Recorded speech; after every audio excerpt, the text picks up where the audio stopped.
Thank you for joining us today. We are here for committee meeting to discuss our payroll modernization, joined by Councilor Hogan, Nave, President Hudson, Geathers, Monto, Paniagua, and some individuals from the administration. If you guys want to introduce yourselves. Hi. Yeah, Mike Canizero, Commissioner of Finance. Josh Syerson, Project Manager in the API office. Sound good. And I guess we'll get an update. I'm assuming that's kind of where you want to go, give us an update, and then we can kind of go down the path of the $900 million, pardon me. Feels like that, but $900,000 request in front of the council currently, and where we're going to head in the future. That's good. Thank you. So yeah, Mike Canizero, Commissioner of Finance. I think we got about 10, 12 slides we wanted to go through, but just some background. The last time we met, as far as the committee meeting, was April 14th, so a little bit more than 5 months ago. The goal for today's committee meeting is to kind of give you an update on the status, the progress that we've made in the last 5.5 months, and then our new request. So I think on April 14th, where we left you was, reevaluating that HRIS or HCM software. Oracle Fusion was, the previous software we were discussing and building out, whereas now the new ask, as far as this Mosaic RFP, is for UKG Pro. So if you could just go to the next slide. So yeah, kind of just gave you the recap. We're going to talk about our updates for timekeeping and HCM, next steps for the project, and then we'll go over questions as well. And so a memo was distributed last night. I think all council members should have it. So if you have any questions on that as well, I would just ask for you to let us get through the presentation, and we can kind of go through all those questions at the end. So next slide. So short term, medium term, long term, why are we doing this? I've been up here numerous times at this point just talking about how manual and duplicative a lot of the processes are in the payroll timekeeping process. Employees manually typing time cards into spreadsheets getting typed into AS400, AS400 reports getting typed into different instances of AS400. So really, the goal is to utilize technology and streamline some of our processes. Why are we coming to you now? To touch upon that midterm, AS400, city's been using it for at least, I believe, the last 30 years, maybe a little bit longer than that. It is not a software that we think is viable for the city long-term to continue paying employees out of. And the reason that is a lot of the employees are nearing retirement age. So we have a little graphic on the right there that's kind of supposed to illustrate the current makeup of the payroll team and the IT team. I think the yellow shade outlined employees we have 2 current retirees that work full-time hours, that work every week. To help with payroll processing. We have the 2 employees shaded in white that we have employees that are nearing retirement age, that at the drop of a hat they can decide that they want to retire, and then 3 employees in the payroll team that are still a few years away from retirement age. So really what we're trying to do now is contingency planning of when this workforce retires, how do we pay our employees? So that's what this ask is. Really a lot of contingency planning for that next generation of city workers. How do we process their payroll? How do they interact with HR? How do we track their demographics? So a lot of that would be the long term, utilizing data and just a much better payroll and HR experience for the city. So I will hand it over to Josh to go over the overview of systems. And it is very warm in here. I don't know if that's just me. Go ahead. All right, so I'm going to start off on this slide, which you might recognize from back when we were here in April. Just want to start here because I know when we're talking about systems, it can feel kind of abstract and hard to follow what exactly is going on. So as a reminder, this is kind of the simplest overview I can provide right now. Is we've got timekeeping on one side, we've got the HCM, Human Capital Management System, which is on the right side.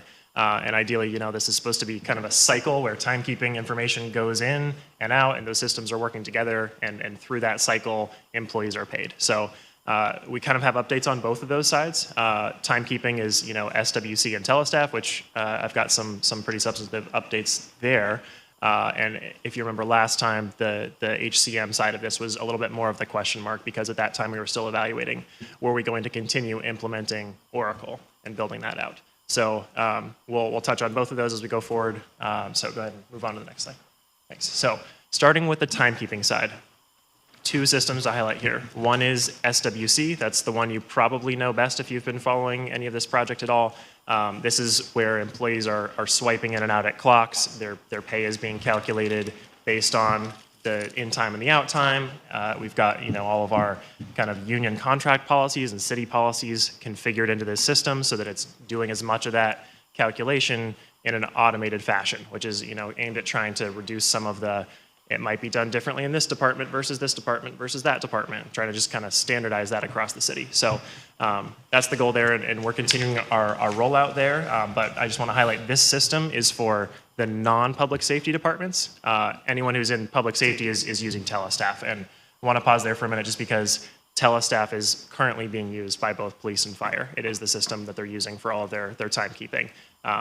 So definitely room for improvement down the road as far as automating some of that data flow from Telestaff into the AS400 for payment, but it's at least a major accomplishment of the last few years that that's about half of the workforce is in a system using this as their digital timekeeping already.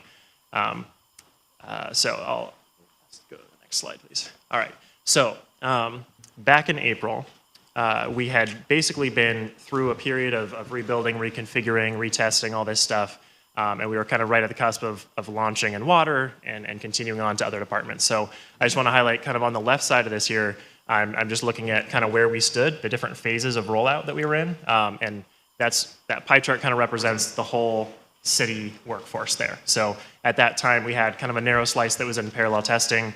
We had a number who had been trained, but were kind of waiting at that stage before going into parallel testing. And then a bunch of people who were, waiting. We're going to get to them soon. We hadn't really started engaging with them. And, importantly, no one at that point was live, launched, paying off of SWC back then. Fast forward to today, we've got water has been live now for a couple of weeks, which is a really exciting milestone. Maybe the best place to start here is that everyone in the workforce has been reached. Every department has been reached, whether they're trained and waiting for next steps, or they're actively in parallel testing, or they're actually live and using SWC. So a lot of progress has been made, even though we're not sitting here and telling you we've successfully rolled this out everywhere. That's not to say that a lot of progress hasn't been made over these last 6-7 months since we were here before. Right. Just to interject on that, I mean, this was really, that progress from that left pie chart to the right, with the minimal use of external contractors. I think, heard from council as far as what we're doing with our outside consultants with IT, not sustainable. We're still working with a few IT consultants, primarily Kathleen Wilson and then Central City Data Services, but all of this progress was, I give a lot of credit to Josh, but, the internal project team, all this progress can be attributable to them. And this is, really reducing the number of dollars that were going out the door to, IT consultants. So just wanted to interject with that. Thanks for adding that. One other thing to highlight while we're here is I think because of the kind of history surrounding this project and how long people have been trying to get this over the finish line, I think that a lot of departments are not necessarily excited that this is coming up for them. They're more like dreading the fact that they're going to have to do things in a new way. And I wanted to just add that in the couple weeks that we've been live now at Water, been hearing a lot of good things even I wasn't necessarily expecting to hear. It's things like, we're really glad that we're doing this, or this is a lot easier than I expected it to be. So, minimal errors over the last couple weeks. We're really excited about where things are at there. And yeah, to Mike's point, this has all been done without really much external support. It's all been done based on the resources we have internally. Last thing I'll say here is at our current pace, we had hoped to be kind of wrapping this up by the end of summer. We did hit a couple of roadblocks over that time, but we're still, making a lot of progress, as you can see illustrated there. our goal is to still have this done by the end of the calendar year. All right, so that was the left side of that diagram. Now we're kind of moving over to that right side, the human capital management system, to kind of catch you up on what's happened since April. So back then we were still evaluating whether Oracle was the right solution for us, and through a pretty lengthy process of seeing the alternatives, talking about, what sort of ongoing software costs would there be, what would implementation look like, would we need a lot of outside support for that, what would that cost, how long would that take, as well as, what is that going to entail for us to keep that system maintained over the coming years and decades. Last thing to add there, we also looked at, what other software do we have in play currently that we're going to need this to work with. So I bring that up just to highlight the fact that, back when we were working with Oracle, it wasn't necessarily designed to work with the software we have for timekeeping. And so that was, a key factor in us deciding UKG makes the most sense because, we looked at ongoing software costs. We figured implementation costs and timeline. This was one of the lower of the options that we looked at. It's a little bit more of a software as a service model, which means that part of our license costs that we're paying will be giving us support to maintain the system going forward, rather than having to hire, 3, 4, 5 people full-time into our IT department to keep this going, like we would have had to if we went live with Oracle. And obviously, this is UKG Pro, SWC, Telestaff, those are both UKG products. So these are designed to fit really neatly together. So those were really the salient factors in getting us to UKG Pro being the best fit for the HCM. And once we arrived at that, we pretty quickly issued an RFP for implementation services. Got 3 really good submissions there, eventually selecting Mosaic Consulting Group as what we believe to be demonstrably just the most qualified across the board. Another thing I'll highlight here is that in the past, envisioning this future state where we have multiple systems doing different things, we kind of had a different consulting group for each one of those things, and it just made things more complicated because it wasn't one team who knew all the systems. Now we're getting, for one thing, all those softwares under one roof, and Mosaic really showed themselves to be the most qualified at each of those systems. So they're going to be able to kind of help on every aspect of this project moving forward. That's kind of the reasoning that went in behind that. Yeah. And then I'll hand it off to Mike now for the next slide. So our request for the next steps here, and again, why we're here today, internally we want to make sure we get Syracuse Workforce Central rolled out to the rest of the workforce. So primarily that's DPW, One Park Place, City Hall, but there's a couple, there's one big external constraint here, and then internally, like I already mentioned about our workforce, our aging workforce, and trying to make sure we're setting up for, payroll processing for the next generation. But Kronos, Syracuse, or the Workforce Central software will be end of life on premise March 31st, 2027. So again, that's a year and a half away from today. Part of this Mosaic agreement is to, and Josh put together a good kind of Gantt chart on the next slide. We will need to migrate from Syracuse, or from this Workforce Central software to their new product, which is Workforce Dimensions. And that will kind of, the 2 digital timekeeping softwares we're talking about, Telestaff and SWC, those will kind of merge into one application, which will consolidate this. It'll be nice that everyone's in the same timekeeping software. Right now it is, public safety is a little separated from the rest of the workforce, so that will all be in one application. So we say all of that because public safety, that's 1,000 people between the firefighters, police officers. They are using Telestaff today. We're hopefully going to have the rest of the workforce on digital timekeeping by the end of the calendar year, but that is a forced migration. So if we do not have this completed by March 31st, 2027, we are talking about going back to paper timesheets at that point. I would ask you all, please Google like Workforce Central end of life. It's not something I'm making up, and it really would be a huge detriment for all the progress we've made as far as modernizing and trying to digitize timekeeping and payroll. If I could add to that really quickly, just because I don't want there to be an impression that we're still rolling out a software that we're going to have to completely replace later. So I just want to highlight all of our work going into the software will be migrated. It's not being thrown away. It's just being moved from one system to another and some other enhancements and whatnot. But it's important from our perspective to be able to move the things we've built out successfully from one to the other rather than having to ditch one and start from scratch later on down the road. And just so we're all clear, the $900,000 agenda item is for what? Mind going to the next slide?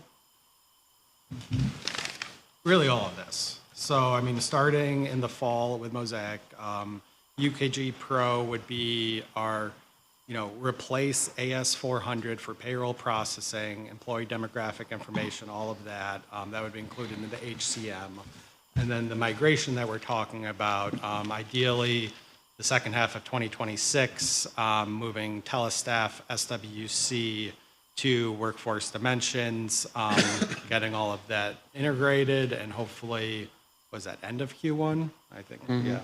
So March 31st, 2027, we're in that new timekeeping software along with new payroll HRIS. And so it is for implementation services. Yes. And UKG Pro, what are we talking annual for the cost of that product? I think all-in licenses for timekeeping, payroll, HR, I think 700. I think $745,000. Per year? Yep. And is that included in the 900 that we're currently looking at? No. And the 900 is being taken from where? Which account? The city software systems project. So we would have previously had $6.5 million authorized for the payroll modernization project using capital dollars that were bonded dollars. We've spent $4 million of that.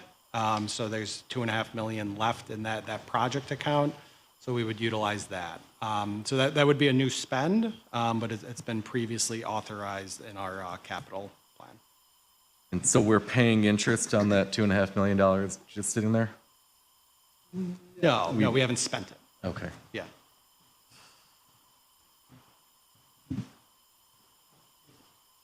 Okay. 2.3. Thank you, Nader. Commissioner, so you were just talking about Workforce Central. Are we talking about an app? We're talking about where someone is going to actually, an employee is going to control their own hours. They're going to look where they're going to say, I'm going to work a half a day. I got approval, and work half a day the next day or going on vacation. Yes and no. I mean, so time off approvals would be happening at the clock for our hourly workforce. So that's where they would be submitting time off requests. So that's vacation. They wouldn't be in charge of their schedule. That'd be their manager's job as far as dictating what their schedule would be. Okay. So they'll know what their schedule is. Yes. For the next 1, 2, 3 weeks. Yeah. This is your schedule, and you go there. Now, are they going to be in control of their own, say, timesheets? Will they have an app where each employee has to punch in and out? I don't necessarily think we'll have an app. I mean, that might be something a little bit longer down the road, but at the clock, they would see this is their time for the week. I don't think we're requiring them to approve their timesheet. We are imploring employees to approve their timesheet before it's submitted. Because really, the issue with that is sometimes they're not sure of what the overtime that was submitted, and maybe that's on a lag. So this will really increase transparency for employees as far as what they are going to get paid. They will, be seeing, yep, I have 40 regular hours, I work 10 hours of overtime. That's what's going to match what's in my paycheck next week. Whereas right now, that they And really they can correct it ahead of time if there's an error. They can yes, catch it. that is Okay. correct. Yep. So on the system they use now, from a lot of people, I get calls about if they punch in early, it's not calculating it. So is this system going to be, say you got to be at work at 6, but you punch in at 5:30? Is it going to set the time for 6, or is it going to set the time for 5:30? Because That's something we're going to have to change, like the business practice of. I'm familiar with the situation you're discussing.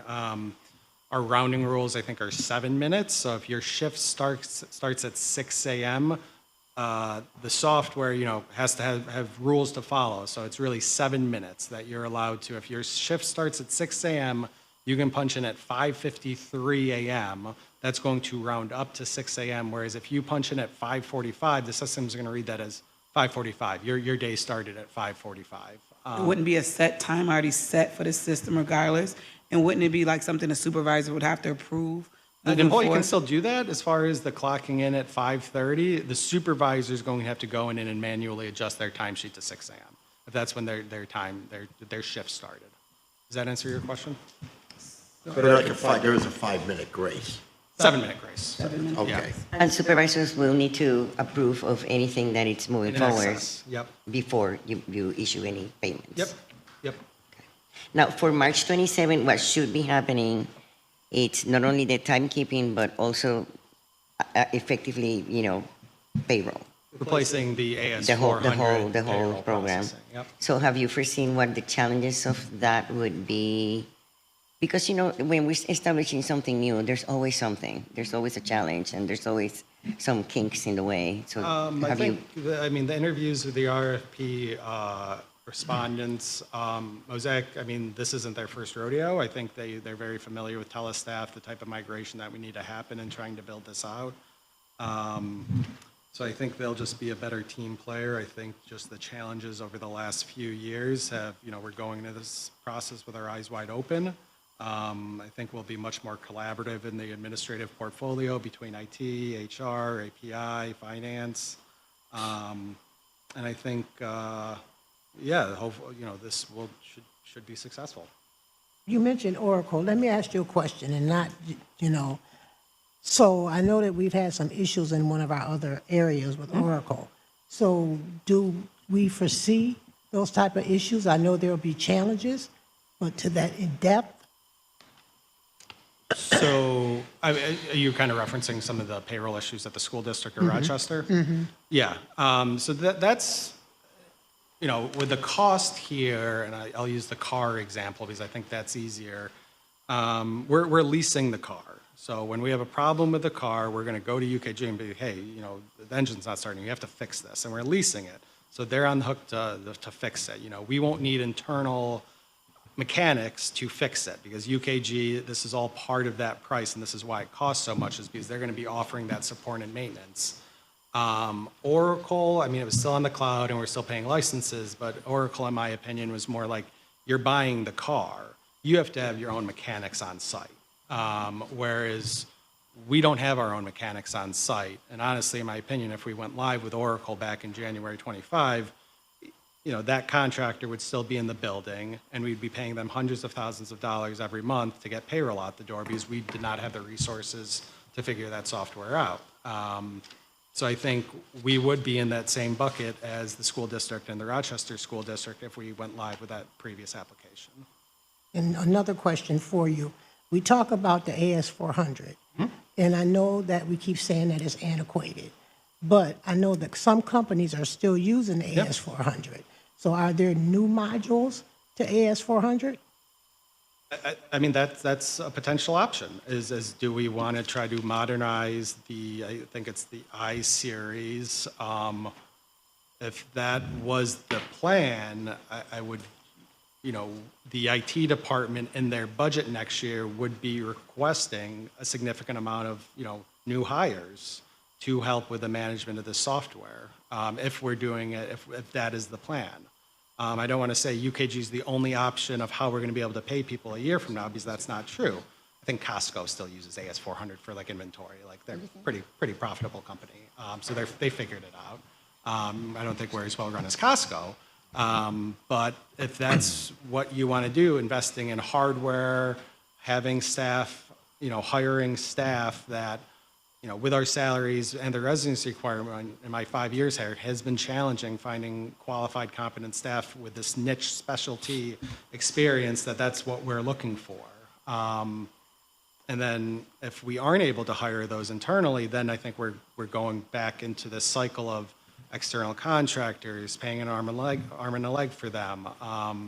So, I wish I had better answers here, but I think, we have to pick something. We have to do something. None of the answers are great. I mean, just take TV. Like you used to buy a DVD player and buy your DVDs. Whereas now you stream. You're paying streaming and you're watching commercials. I mean, this is just the environment we live in as far as technology. So One more question before you jump in, Counselor. So I know that I'm going to refer back to PeopleSoft because we talked about PeopleSoft for probably 10 years. And every year we had to come back with upgrades. How many upgrades are we going to have to do on UK? UKG? Yeah. I mean, I believe, Josh, correct me if I'm wrong, I think all of the upgrades are included in that price. So we won't every year hear you come back and say we need to do more with UKG.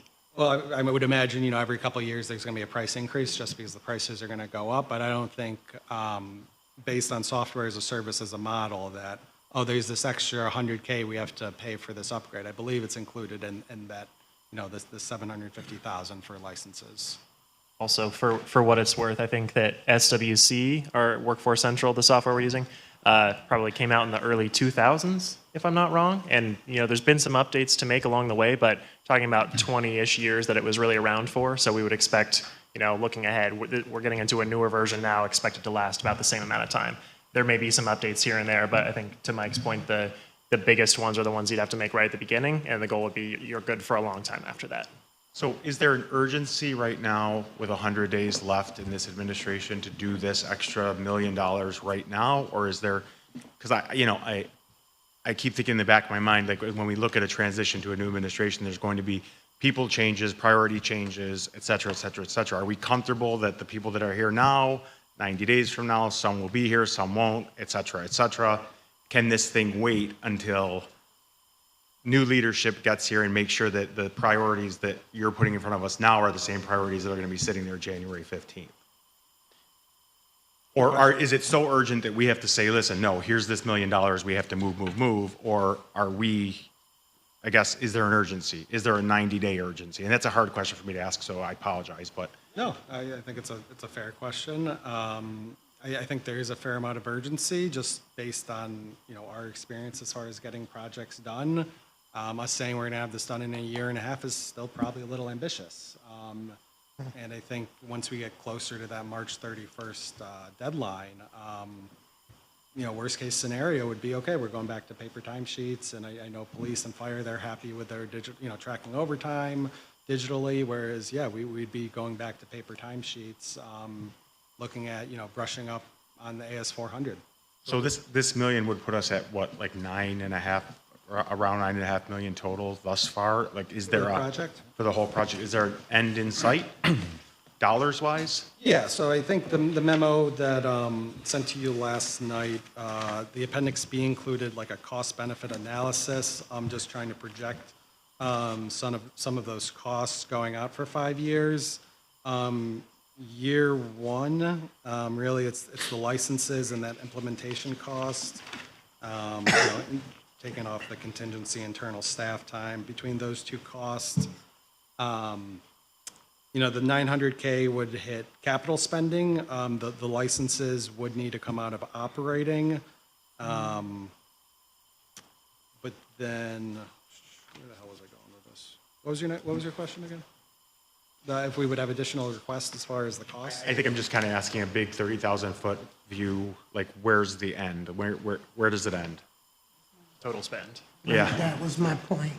I think after this 900K, hopefully the capital spending ends, and then we would have a recurring annual operating cost of about $750,000 for the licenses.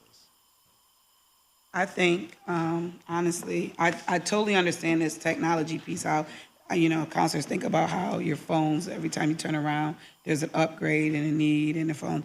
But my biggest concern is like, so we have all these, you know, I'm trying to understand this, AS400, Oracle, PeopleSoft, decide, like, which one, like, is there any other one that, despite the site, is any other municipality, you know, are using this? And, like, have they reported on how well it's working or not working? Because I know it's like one of those things we're jumping in and we're hoping that it works, right? But we're also hoping that it works with a lot of money, right? So do we have any other municipalities that have used this to say, hey, this is working well, or these are glitches, or this is going to comparison?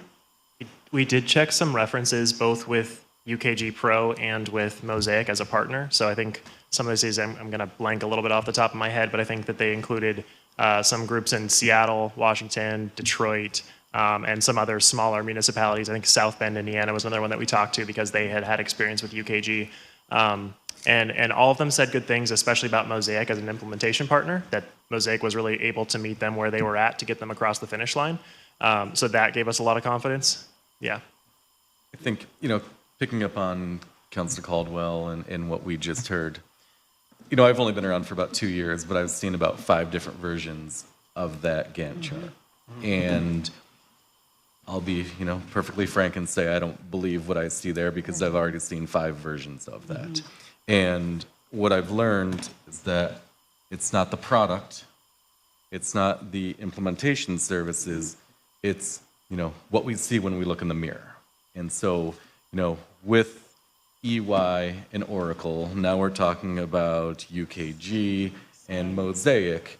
What has shifted and changed internally to make me believe what I see up there? And I think about, mapping our business processes, documentation. Computers do what you tell them. And if we don't have our processes clearly defined, outlined, articulated, then no matter what product and what implementation service we choose, it's going to fail. And that's what we were looking at in the past, and I'm afraid that's what we're still looking at. Don't have a great response to that. I think it's an excellent point you raised, just because I think that's what we were running into probably over the last, 5 years of this project. I've been here for a year and a half now, and I totally know what you're talking about. I've seen a lot of those things. I think that in these last 9 months, we've been especially productive as far as transitioning a lot of that work to internal resources and making sure we're able to meet some of those challenges internally rather than, relying on some external partner to fix all of our problems for us. It's about owning our problems ourselves and finding better ways to manage around them. So I can think of, no short list of things that over these last 9 months, things that I wasn't even aware at the beginning of those 9 months were going to be challenges. And I think in the past, those were our roadblocks that caused this to delay. And I think that we've actually, faced a lot of those and fixed a lot of those over the last 9 months, even without that external support. So the hope would be going forward, there's less of those surprising moments. And when you to a point made earlier, I think what's going to be different about this time is that we've gone through that process of trying to implement payroll before. There shouldn't be surprises this time because we ran into all those things. And from that experience now, we believe this is a better path for us to go, even if just for not splitting ourselves up between multiple systems and making this a much more complicated process. But we got all the way down to close to go live with another payroll system, and there's no shortage of things that were surprises along that process that now aren't going to be for us this time. So if everything runs smoothly from here out and we have no more hangups, which we know that's not going to happen, but let's say that did happen, how far out are we from throwing the AS400 out the window, 1, and 2, handing HR a real capital management system that is modern day, not 1938? So the AS400 question's tricky because, the AS400 does a lot of things for the city. I mean, we're still doing water billing out of AS400. So Well, let's say throw out the AS400 for payroll for payroll and purposes. HR, I Yep. think, what's our slide say? I mean, end of Q2, that's when we would be in new HRIS. Yeah. But I mean, really, I don't think we'd be paying on that until that March 2027 date. I think, so probably 2 different stories here. One is going to be what Mosaic and any implementation partner would tell us, which is that we can build this for you in this amount of time. We also know the challenges that we face as a municipality. So it's probably somewhere between those extremes that we're actually going to land here. So, they're saying they could build it within 6 months, but that's going to be provided everything goes perfectly, provided we've got, all of our ducks in a row. And while I feel like we're much further down that road than we were in previous attempts, I'm not super optimistic that we're going to be able to meet exactly that 6-month timeline they're saying. So that's why I'm thinking, we're looking more realistically towards end of next year we have this all done. And that allowing then the time to test it sufficiently in a way that we just couldn't with Oracle back in the day because we were just out of You're time. talking about the end of this year is just the timekeeping. Correct. Yes. Yeah. Okay, so we've been, the city, dealing with the water department first, because I understand it's the one that brings the most challenges, so we can learn more from trying to implement there as we go into the next departments. So if I remember correctly, we talked about parks being the next department, correct? And then to be able in, 13, 14 weeks to be able to complete that, are we going to simultaneously be bringing the departments in? Or is it department by department? How is the implementation of this? Yeah, it's a good question. So just to start with parks, because you mentioned that, water's live right now, but we're in parallel testing with parks, and we'll probably take that division by division because each of them looks so different. There's season changes, things like that. But a good handful of those are parallel testing at 99%, which to me says they're pretty much ready to go. So the goal would be a little bit of both. We want to try and expand our efforts at the same time as let's take them one at a time so that we can actually finish one before getting ourselves too spread out. So water is live right now on this? Correct. Yeah. The Water Weekly's been paid off of SWC swipes for the last 2 weeks. Yeah. So, Commissioner, when I heard you earlier laying out the short, medium, long-term objectives and goals of the project, what I heard, and correct me if I'm wrong, really the major efficiencies to be gained occur within that timekeeping component that give me a little bit, right, more or less? I look at the short-term, midterm, thinking about timekeeping, which we've heard for a while now, is right on the finish line, right? We're right there. We're right there. But we still only have 14% launched and live, meaning that there's still 86% not there.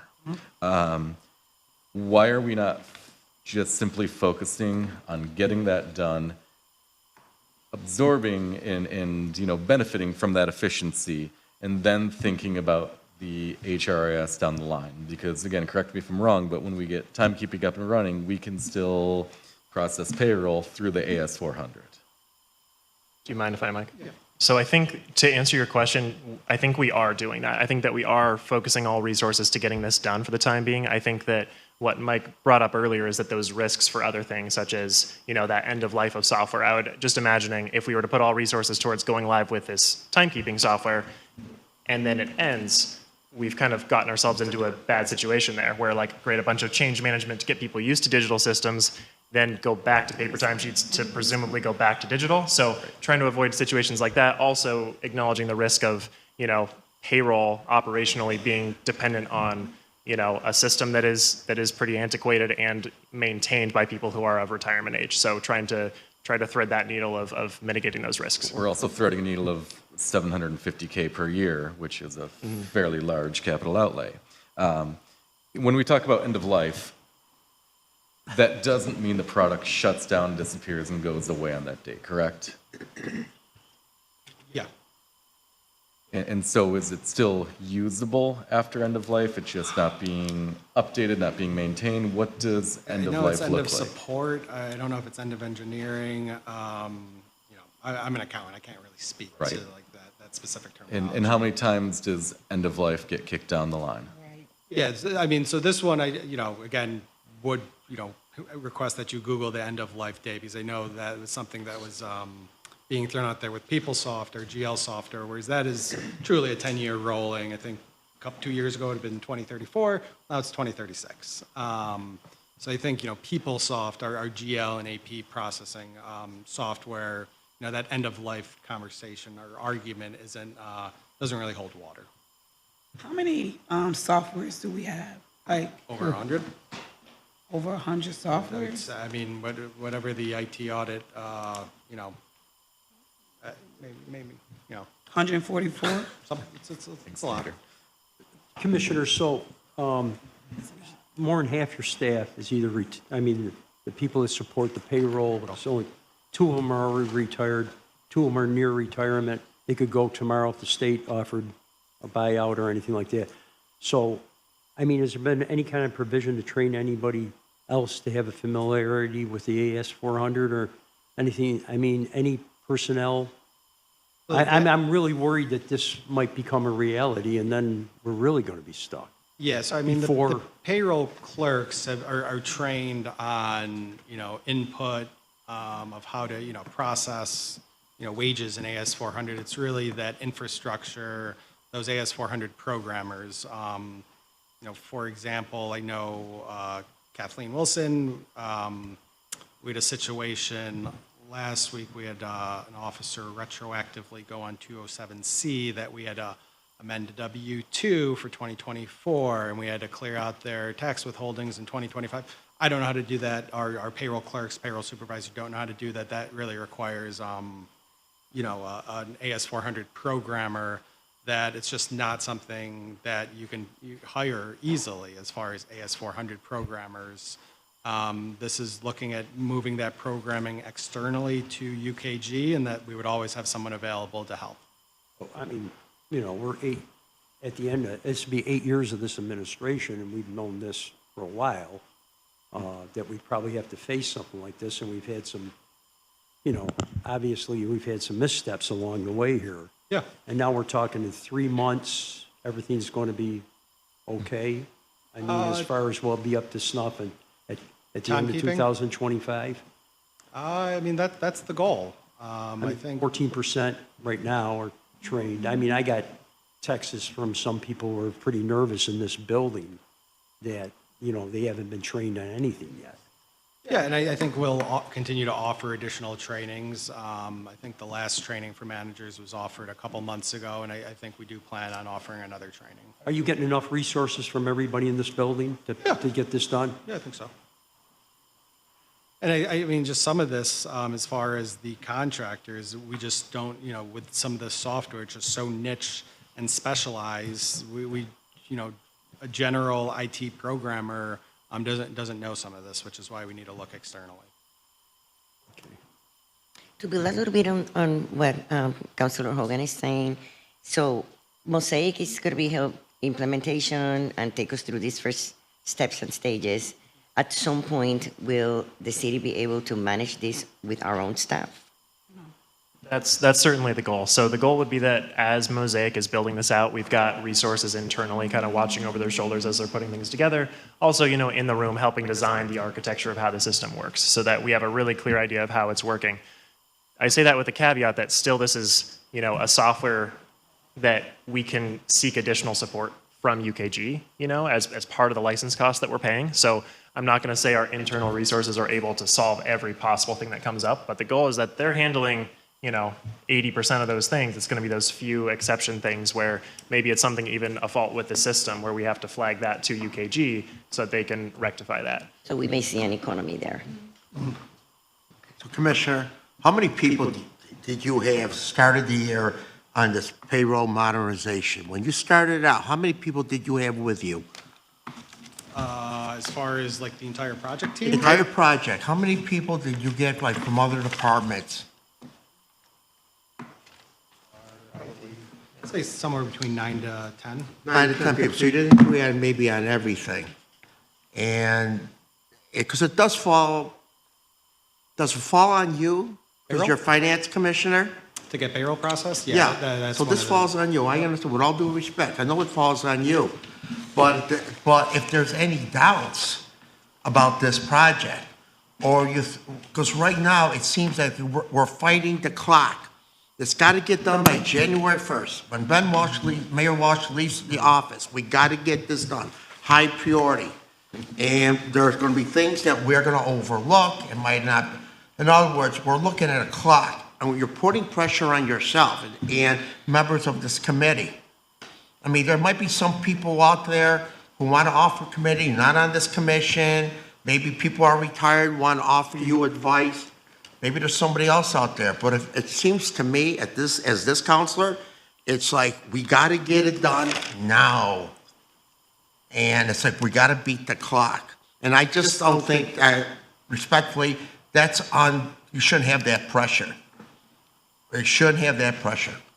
Yeah, so I think with Mosaic, I think we all realize that none of this work is going to get done before the end of the Walsh administration. I think with timekeeping, the goal is still to try to wrap up by the calendar year. I think previously in April, when we were here, we were ideally like end of September, we'd be done with the rollout. Whereas, that has been pushed back 2 to 3 months due to some issues with timekeeping rollout. Thank you. You gotta understand us being skeptical, because we've been around in this rodeo for some years now. And we started off with the PeopleSoft, and we spent millions of dollars doing PeopleSoft. And now you're coming back talking about UKG Pro or whatever. So, you know, we have to really digest all of this, because you're talking about quite a bit of money. And annually, you're talking about, what, 745,000? That's a lot of money that just keep rolling in when we don't even know what we're gonna end up with as a finished product. If I could, I think the skepticism is really warranted. I think that part of our pivot here has been maybe to focus on somewhat of a strengths-based approach of like, let's build off of what we know is working. So we know that timekeeping hasn't been finished yet, but you know, realistically, we've had this team in place working on this for about a year now, 9 months, a year, something like that. And in that time, I think we've accomplished a lot. I wish we would have had it all done by now, but I still think that's a reasonable timeline to get it all done with the resources we have.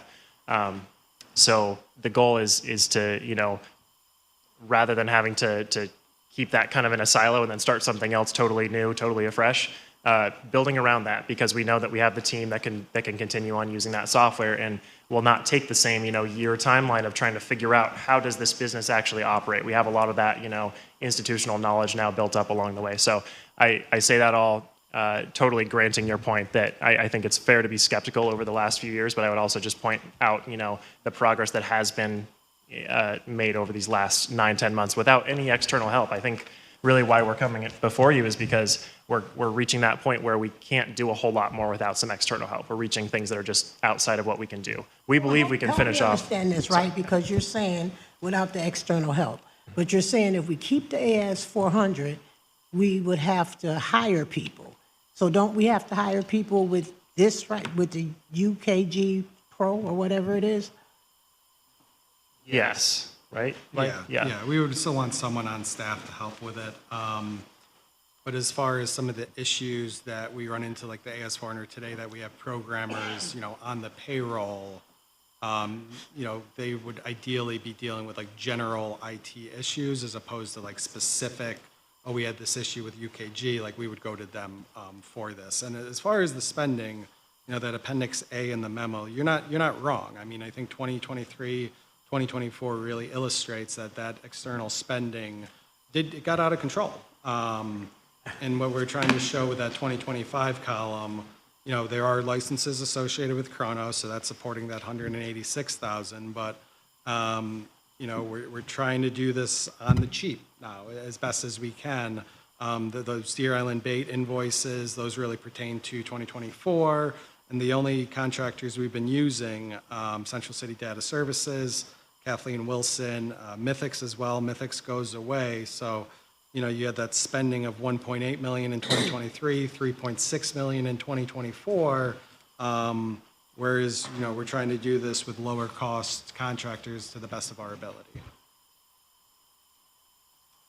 And like Buffalo, Rochester, are they using the same?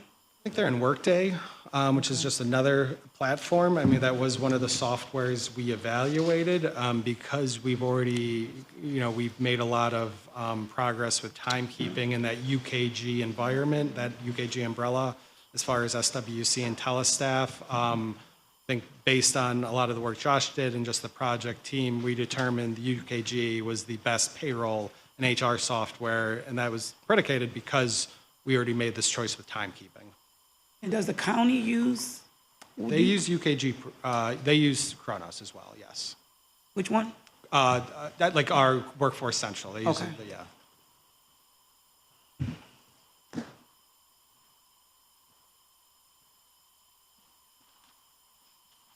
It's tough. I'm just being honest. It is. It's real tough. It's a lot of money. We've heard, yeah, it's tough because we've heard, like you said, not to discredit anything you guys are saying. I really believe that you guys are trying to do the best. But I've heard about 4 or 5 different options in the last several years. So, you know, it just we want to believe that this is the right one. I'd like to point out one of the conclusions, recommendations of the IT audit was to have a third-party, you know, professional that would kind of serve as a liaison between the council and the administration to kind of help build this trust in each other. I think we all recognize that there's a problem.